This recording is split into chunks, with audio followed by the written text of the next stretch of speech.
গোবিন্দের কৃপা হয়ে যাবে।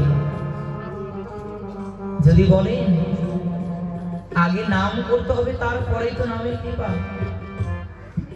নাম না করলেই আমি কেমন করে নামের কৃপা পাবো? নাম করলে আপনি কৃপা পাবেন, কিন্তু আপনি নাম করার পূর্বে আপনার মনটাকে স্থির করেছেন, যদি আমি একটু গোবিন্দের নাম করতে পারতাম। আপনার অন্তরের কথা হয়তো জগতে কেউ বুঝতে পারে না, কিন্তু জানেন আমাদের ভগবান শ্রীকৃষ্ণের 108টি নামের মধ্যে অন্তর্যামী ভগবান নামে কিন্তু ভক্তগণ ভগবানকে ডেকে থাকেন। অন্তর্যামী নাম কেন হলো? যিনি আপনার অন্তরের কথাকে জানেন, আপনার অন্তরে আপনার মনের মধ্যে কি কথা, আপনার মনের মধ্যে কি বাসনা, কি চাওয়া, এই চাওয়াটা যদি জগতে আপনি কারো কাছে বলেন, হয়তো আপনার চাওয়াকে কেউ পূর্ণ করবে না, কিন্তু জানেন যদি ভগবানকে বলা যায় আপনার মনের কথা, এই জগতে আপনার মনের অভাবটাকে পূরণ না করলেও একমাত্র ভগবান আপনার হৃদয়ের কথাটাকে পূর্ণ করে দেবেন। যে জগতে বোকা হলো সে তো কৃষ্ণ নাম করতে পারবে না, তবে তার কৃপা হবে কেমন করে? তাই নারদ মুনি একদিন ভগবানকে বলেছিল, প্রভু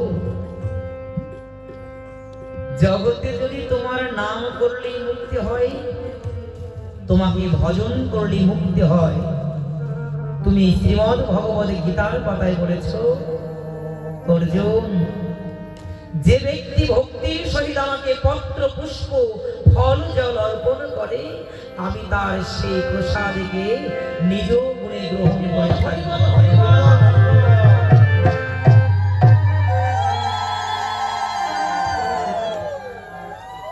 নারদ মুনি ভগবানকে বলেছিলেন, প্রভু ওমা একবার দেবে, ভাগবতের আসরে একবার দেবে, তাতেই হবে। নারদ মুনি যখন বলেছিলেন যদি গাছের ফুলে গাছের ফলে নদীর জলে তোমাকে পুজো করে পেতে হয়, তবে বলো ঠাকুর এই জগতে সবার পক্ষে সম্ভব নয় তোমাকে পুজো করবার জন্য ওই বৃক্ষ থেকে ফল ফুল চয়ন করে তোমার চরণে দেবে। কেন? দেখবেন অনেক মানুষের দেহ আছে কিন্তু হয়তো একটি হাত নেই অথবা দুটি হাত নেই, আছে না বাবা? ভগবানকে যদি ফুল জল দিয়ে পেতে হয়, আমার তো হাত নেই, আমি তো ভগবানের সেবার জন্য ওই বৃক্ষ থেকে পুষ্প চয়ন করে আনতে পারবো না, তবে আমি গোবিন্দের কৃপা পাবো না। আমাকে নয়ন দিয়েছে, দৃষ্টি দিল না। আমার হাত আছে কিন্তু নয়নে দৃষ্টি নেই। অন্ধ ব্যক্তি তো দেখতে পারে না জগতের কোন গাছে কোন ফুল ফুটেছে। তুমি আমি দেখতে পাই, সাদা কালা আমরা বুঝি, কিন্তু যার নয়নে আলো নেই সে তো জানতেই পারলো না এই জগতে কোন গাছের কোন ফুল ফুটেছে আর কোন ফুলে আমার কৃষ্ণ পূজা হবে। আমি যদি গোবিন্দের জন্য পুষ্প চয়ন করে আনতে না পাই, তবে আমি কি গোবিন্দকে পাবো না? দেখুন কোথায় প্রশ্ন করেছি, তুমি যদি দয়াল ভগবান হবে বলো, যদি জগতে সবাই তোমাকে পেতে পারে, আমার হাত নেই বলে আমি ফুল আনতে পারিনি, আমার নয়নে আলো নেই বলে আমি তোমার জন্য কিছু আনতে পারিনি। ও প্রভু, আমি তোমাকে কিছু দিতে পারবো না বলে কি আমার কৃপা হবে না? আমি শুনেছি তুমি নাকি দয়ালের ভগবান, তুমি নাকি দিনের বন্ধু দয়াল ভগবান, ভবপারিণী কান্দারী। বলো। নারদ মুনি ভগবানকে কঠিন প্রশ্ন ছুড়ে দিয়েছেন, বলো যদি ফুল জল ব্যতীত তোমাকে কেউ না পাবে তবে অন্ধ আতর ল্যাংড়া যারা জগতে তাদের গতি হবে। ভগবান বললেন, নারদ মুনি, এই জগতে যদি কোনো মায়ের 4-5 সন্তান হয়, ওই 4-5 সন্তানের মধ্যে যদি একজন সন্তান প্রতিবন্ধী হয়, প্রতিবন্ধী বলে কি কোনো মা ওই সন্তানকে ফেলে দিতে পারে? নারদ মুনি, এই জগতে কোনো মা যেমন তার সন্তান অন্ধ আতর ল্যাংড়া হলো ফেলতে পারে না, আমি তো জগতের পিতা, জগতের মাতা, মায়ার জগতের মা বাবা যদি কোনো সন্তানকে ফেলতে না পারে, তবে আমি তো বিশ্বের পিতা, আমি কেমন করে ফেলবো বলো? ও নারদ, এই জগতে আমি যদি কাউকে ফেলে দিই, তার তো আর ধরার মতন কেউ থাকবে না। নারদ, তুমি যাও, জগতের বুকে গিয়ে ভক্তদেরকে জানিয়ে দাও, এই জগতের বুকে যদি কোনো ভক্ত চিরজন্মের মতন পড়ে যায়, তাকে যদি ধরার কেউ না থাকে, আমি আছি একমাত্র তাকে ধরার। যাও, আমি আছি। যেমন করে রামচন্দ্রকে হনুমান বলেছিল না, রাম সেতু যখন বন্ধন করে,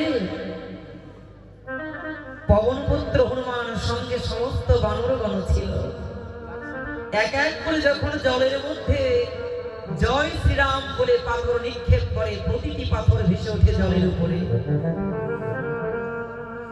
রামচন্দ্র মনে মনে ভেবেছিল, সীতা তো আমার, তো আমিও যদি সীতার জন্য একটু কিছু করতে পারি। রামচন্দ্র সেও কিন্তু জলের মধ্যে পাথর ফেলছিল। ভক্তগণ যত পাথর ফেলে রাম নামের গুণে, প্রতিটি পাথর ভেসে ওঠে জলের উপরে। স্বয়ং রামচন্দ্র নিজ হস্তে নিক্ষেপ করছে জলের মধ্যে পাথর, কিন্তু রামচন্দ্র দেখতে পায় সে যতগুলো পাথর ফেলে, একটা পাথর জলের উপরে ভাসে না। রামচন্দ্র চিন্তা করছে, কি হনুমান সঙ্গে যত বানর বৃন্দ আছে, প্রত্যেকের পাথর জলের উপরে ভেসে ওঠে, ওটা তো আমারই নাম। স্বয়ং আমি রামচন্দ্র জলের মধ্যে পাথরকে ফেলে দিচ্ছি, পাথর কেন ভাসে না? ভাসবে কেমন করে? রামচন্দ্র যখন চিন্তিত, পবনপুত্র হনুমানে গিয়ে বলেছে, প্রভু, জগতের বুকে আমি সব সইতে পারি, কিন্তু জানি ওই চন্দ্র বদন খানি যদি মলিন হয়, তবে ওই দুঃখ আমি হৃদয়ে সইতে পারি না। বলুন, আপনার কিসের জন্য এত কষ্ট, এত চিন্তা? রামচন্দ্র বলেছে, হনুমান, তোমরা যতগুলো পাথর জয়রাম বলে ফেলো, প্রত্যেকটা পাথর জলের উপরে ভাসে, কিন্তু আমি স্বয়ং রামচন্দ্র হয়ে যে পাথরগুলোকে জলের মধ্যে ফেলে দিচ্ছি, ওর একটাও তো ভাসছে না। পবনপুত্র হনুমান কি বলছে জানো মা? ও প্রভু, তুমি কি বললে আরেকবার বলো।